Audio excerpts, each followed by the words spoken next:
In this video, I'm going to show you how to plant a shrub, as well as some low maintenance plant options. So shrubs are a really important part of the landscape when it comes to design, foundation plantings, mass plantings, adding texture, adding color. They are the backbones of any good landscape design. So it's a really important part, and as you kind of work in your yard and garden, you might want to say, hey, how do I plant a shrub? Well, I've got one of the best and easiest ways to do it that's going to make you successful. The first thing that we're going to need to do is grab our supplies. So we're going to need some shrubs. So I've got a bunch of shrubs here that I've chosen. We'll talk about those here in a second.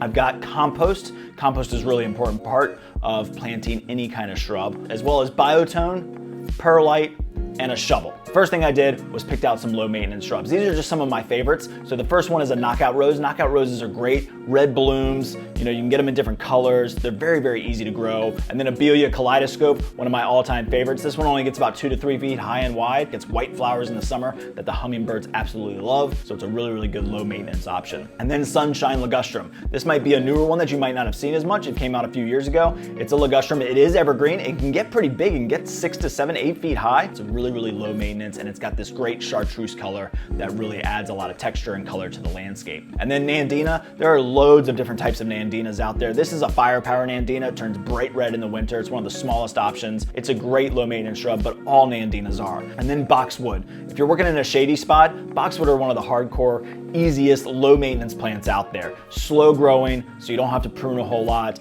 And once they're established, they're very easy to grow. The first thing that we're gonna do is place our plants. I've picked a knockout rose that I've placed back behind the sunshine ligustrum that I'm placing in the front. I like to place them, stand back, and just kind of make sure that where I've put it is where exactly I'm gonna plant them, because then I can start to get to work. So the first thing I'm gonna do is, now that I've got them in the place that I like, is I'm gonna pull away the mulch. Pull it away pretty far so that you can dig your hole effectively. Next thing we're gonna do is dig our hole. This soil, as you see as I dig this hole, pretty hard and compacted, got some clay. Where I'm from, we've got lots of clay in the soil, which is why I'm gonna talk about the nutrients and what they add. Get a round point shovel and just dig your hole. What you wanna do, this is the important part, is dig your hole twice as wide as that plant. So I've got a 1 gallon and a 3 gallon to show you both size. And then once you've dug your hole, measure. So just take your plants, put them back in the hole, and see if that measurement is about right. What you want is basically that top of that root ball to match the level of your soil.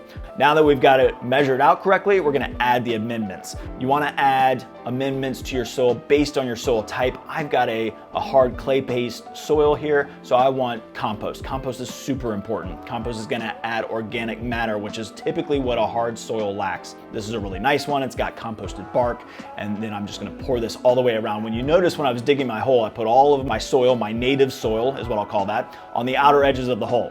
So that way I can just pour the amendments on top of it. So I'll pour the compost first, and then I'll go and put perlite over the top. Perlite is a great additive because it breaks up soil. It allows water and nutrients and air to get down to the root ball. It's a very important part, and it'll last a long time. You see them a lot in potting soils. So add those nutrients and then go through and mix it up. So you just want to take your shovel and just kind of chop it up. Some of the soil is going to fall back into the hole. That's perfectly fine. Just dig it back out and get your hole back to the level that you want it at. Next, I'm gonna add biotone starter. This is a great starter plant food. It's very easy to use. For the 1 gallon, I'm gonna use about probably 2 to 3 handfuls. For the 3 gallon, I'm gonna use about 4 to 5 handfuls. You don't have to be super precise. Just add it to the hole, add it to the edges, add it to the mixture on the outside, and then that way you can plant your shrub right on top of that. And what this is going to do is make you super successful. So really, you can turn any shrub into a low maintenance shrub by using this biotone starter. So now that I've got everything added to the hole, I've got my biotone starter in, I'm ready to remove the plants from the pot. You can do this a couple different ways.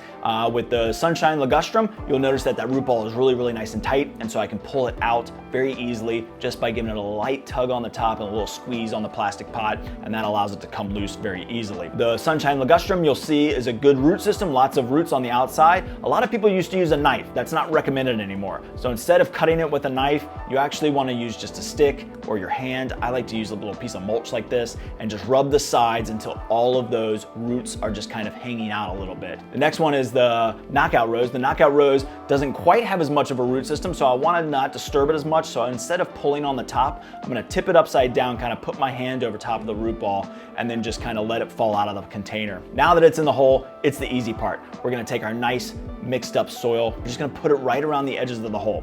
Now this is the important part, is we really don't want to put any soil on top of that existing root ball. So when you plant your plant, you want to check your level constantly as you're doing this, making sure that it's not too low. If your plant is sitting lower than the actual soil level, soil will build up on top of it and it'll actually choke it out. There's a small root system that's on top of that existing root ball. And if you add soil to that too thick, it can kill that plant over time. All right, now we're done with this project. All I've got to do is water.